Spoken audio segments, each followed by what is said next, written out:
Il faudrait l'espérer, parce que nous n'avons pas le temps. Nous sommes rentrés dans l'ère Trump, avec le tempo Trump, c'est-à-dire on dit et on fait dans la foulée. Hein. Donc, et c'est ce que les Américains attendent de nous, c'est ce qu'ils nous ont dit à Munich très distinctement, je crois. Et il faut qu'enfin nous entendions ce qu'ils disent. L'année dernière, Hillary Clinton a dit « Si Donald Trump est élu, sachez qu'il fera ce qu'il dit ». Et qu'il il means what he says, c'est-à-dire qu'il pense ce qu'il dit. Voilà, il pense ce qu'il dit. Oui, c'est pas des paroles en l'air. Voilà, c'est ça. Et donc, je crois que pendant très longtemps, nous avons pas forcément voulu entendre ce que les Américains nous disaient depuis 20 ans, renforcer votre défense, le partage du fardeau, enfin tout ça. On ne l'a pas entendu parce qu'on s'est dit que de toute façon, ils étaient là, ils allaient continuer à être là. Et d'un seul coup, le style a changé d'une façon absolument radicale. Oui. Et je crois que maintenant, il est temps, en effet, de mettre les moyens. Et cette rencontre est la première, je crois, et moi j'attends impatiemment qu'il y ait un communiqué, que quelque chose en sorte, même si c'est pas les 27 qui sont réunis, mais qu'on ait une impulsion, qui soit donnée, une impulsion politique. Il y a une contradiction quand même, ou une fragilité majeure. Nous parlons beaucoup de défense, mais enfin, quand on parlait de crise existentielle, c'est aussi une crise politique, je crois.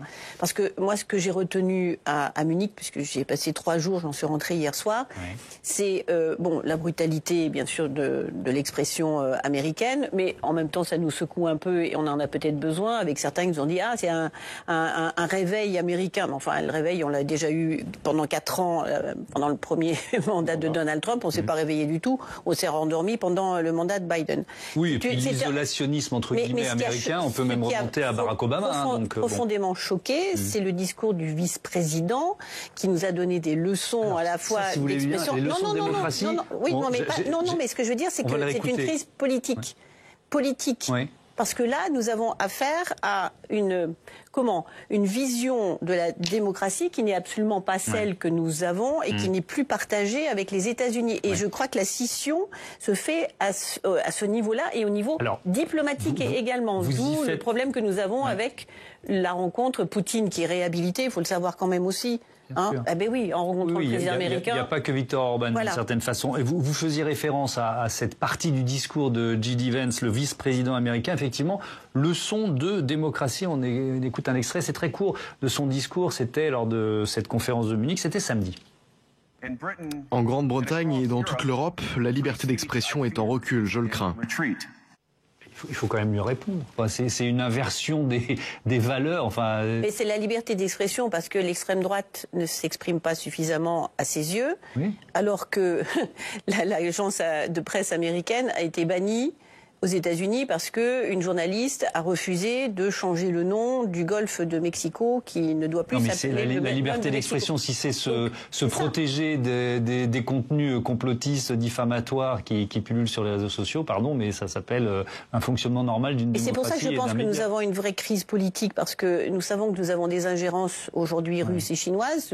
D'ailleurs, nous avons fait beaucoup de travaux ici au Sénat. Vous avez eu suffisamment de débats ici sur ce plateau sur le sujet. Mais si en plus, demain, nous avons des interférences ou des ingérences américaines avec un Elon Musk qui sera à soutenir les partis d'extrême droite, ce qu'il fait très ouvertement, l'AfD, et maintenant nous avons le vice-président qui a quand même rencontré la leader.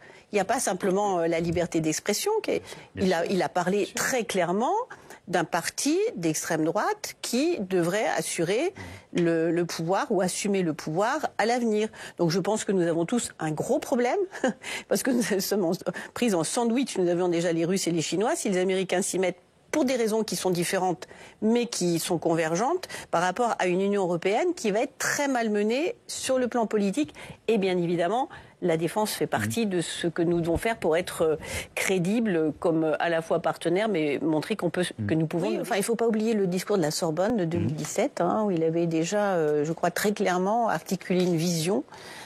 Justement pour la défense du continent. Et je crois que dans tous ces discours, il était plutôt courageux. Alors parfois pris de court nos partenaires européens en voulant être le premier ou le seul à annoncer quelque chose alors qu'au niveau européen, il est quand même mieux d'en parler avant et ensuite de faire l'annonce. Mais bon, ça fait partie aussi du personnage et de la façon dont il s'exprime et qu'il communique. Mais en même temps, et je crois qu'il a été assez cohérent pendant toutes ces années et surtout crédible sur le plan européen, puisqu'il a incarné ce qu'on attend de la France, c'est-à-dire en effet une vision. Et puis surtout, moi j'ai été beaucoup questionnée pendant ces 3 derniers jours sur ce que la France peut apporter comme socle finalement sur lequel une défense européenne crédible pourrait être construite. Parce que nous avons les armées complètes, nous avons parce que j'ai parlé anglais pendant 3 jours, alors je fais de la traduction. La dissuasion nucléaire, j'étais dans la déterrence, mais c'est la dissuasion, c'est très bien. La dissuasion nucléaire, et donc de se dire, est-ce que vous seriez, vous, Français, en capacité de nous protéger si les Américains se retirent? Est-ce que vous, les Français, vous êtes en capacité de... Ce que nous faisons en Roumanie, par exemple, aujourd'hui, avec notre bataillon, ce que nous faisons en Estonie, en Lituanie, avec la police du ciel, enfin, nous avons... Mais le fait d'être sorti d'Afrique fait aussi que nous pouvons nous reconcentrer sur l'Europe, et je pense que quelque part, c'est une bonne chose sur le plan...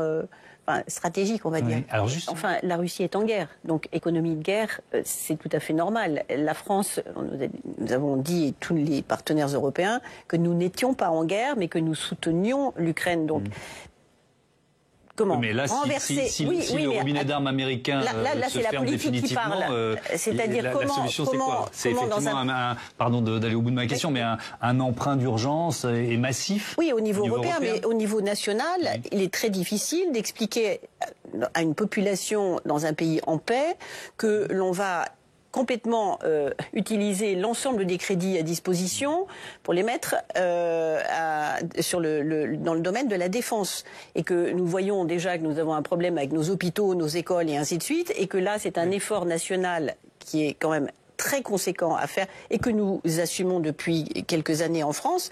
Mais je crois qu'il y a... passer le budget de la défense de 2 à 4% au niveau français. Déjà, nous arrivons avec difficulté à 2%. Oui. Avec une augmentation de 3,3 milliards cette année. Mais enfin, regardez les coupes qui ont été faites dans tous les autres ministères. C'est dramatique dans un grand nombre de domaines. Donc je pense que pour faire ce genre de choses, il faut l'assentiment de l'opinion publique. En Russie, on ne leur demande pas leur accord ou leur opinion. Donc dans un pays autocratique, c'est un peu plus facile quand même d'avoir cette économie que je crois que nous avons encore quelques difficultés à mettre en place. Alors, il y a des dessins qui sont sortis dans la presse allemande, après le choc du vendredi, le samedi, justement, genre dessin plantu, vous voyez, qui est exactement comme cela, Munich 38, Munich 2025. Et on avait vraiment, c'était collectif, le sentiment qu'en effet nous basculions vers quelque chose de nouveau, avec là aussi un changement qui est la communication des chefs d'État vers leur population. Et donc, nous avons un vice-président qui s'est adressé à Paris, d'ailleurs, au sommet de l'intelligence artificielle, comme à Munich, aux Américains. Il parlait aux Américains. Et puis, en nous donnant une leçon, mais son discours était fait pour le public, pour les supporters américains. Et ça, c'est un gros changement aussi qu'il faut prendre en compte. Parce que Donald Trump a dit qu'il était pressé. Et donc, les Russes ont intégré tout cela en sachant qu'il y a un président en face d'eux qui veut régler vite. Donc, ils peuvent aussi peut-être gagner avec un Lavrov qui est un homme absolument redoutable sur le plan diplomatique. Je ne sais pas ce que la nouvelle équipe américaine vaut, mais je crois qu'on va le savoir assez rapidement. Donc, ce qui se passe aujourd'hui en Arabie Saoudite, je pense, est un premier test pour nous aussi, pour voir comment, sur le plan diplomatique, nous pourrons avancer.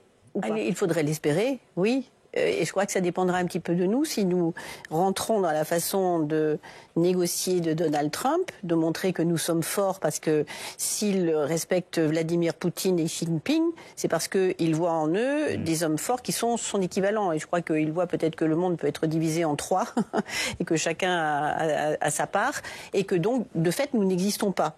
Voilà. Mais je crois que nous devons prouver et sur le plan financier, bon sang, nous avons 450 millions de citoyens européens. Nous avons le seul endroit dans le monde solvable aujourd'hui. Enfin, la dette américaine est achetée par les Chinois. Donc les Américains produisent grâce à l'argent chinois pour que les Européens achètent. Alors, nous sommes vraiment les dindons de la farce dans cette histoire. Et pourtant, c'est nous qui avons une puissance financière incroyable. Donc, en effet, mettons 500 milliards et montrons à Donald Trump que nous sommes, en effet, en capacité, oui, de défendre le continent, de peut-être commencer à nous passer d'eux, et donc de ne plus avoir à acheter des F-35. Il faut savoir quand même que ce sont des avions qui ne décollent qu'avec l'assentiment des Américains. Nous avons des Rafales que nous pouvons faire décoller comme nous voulons, quand nous voulons. Donc, c'est vrai que cette autonomie stratégique était un vilain mot pendant longtemps, commence à résonner dans l'esprit de certains. Je crois que nous n'aurons pas le choix, mais je suis d'accord avec cette protection aérienne qui est absolument importante, enfin essentielle. Moi, j'aurais juste une retenue par rapport aux soldats sur le terrain. Il faut savoir qui aujourd'hui a des réserves. Ce sont les Polonais, ce sont ceux qui connaissent les Russes. Et je crois qu'il y a un manque de confiance totale quant au respect d'un cessez-le-feu par la Russie. Et donc, la possibilité que des soldats polonais, français ou anglais, de fait, soient tués. Et après, que se passe-t-il ? Que se passe-t-il s'il y a eu un non-respect? Est-ce que c'est une escalade? Et s'il y a une escalade, est-ce que nous sommes en capacité, à ce moment-là, de rentrer en guerre? Parce que, en fait, c'est ce que cela signifie. Et je comprends les réticences de ceux qui, malheureusement, pour des raisons historiques, connaissent très bien les Russes. Il n'y en a pas vraiment. Oui, mais enfin, force d'interposition peuvent être aussi neutres, enfin plus neutres qu'un Polonais, un Lituanien. Ce qui est intéressant, c'est que les Polonais soient réticents. Effectivement, je suis d'accord avec vous. Voilà. C'est vraiment intéressant parce qu'ils sont extrêmement... D'abord, ils veulent avoir la plus grande armée d'Europe, enfin en tout cas la plus grande armée de terre. Ils sont très remontés évidemment contre les Russes. Ils ont très peur et ils sont vraiment très motivés. Donc le fait qu'eux disent non, il ne faut pas y aller ou en tout cas c'est trop tôt, c'est intéressant. Et puis ça montre bien que même le jour où il y a un sommet, on n'appelle pas ça un sommet, c'est une réunion informelle, mais où l'Europe doit montrer justement une unité, on voit bien qu'il y a deux camps. Il y a ceux d'un côté qui disent oui, on peut envoyer des troupes sur le terrain pour un maintien de la paix, et puis il y a les autres, qu'on vient d'entendre en particulier, qui disent non, surtout pas. Et donc ça, en termes d'image d'unité, on aurait pu imaginer mieux. Quelle sorte de paix et à quelles conditions? Je crois qu'après, peut-être qu'il peut y avoir unité. Mais pour l'instant, moi, ce que j'ai noté, en tout cas, c'est un manque de confiance total.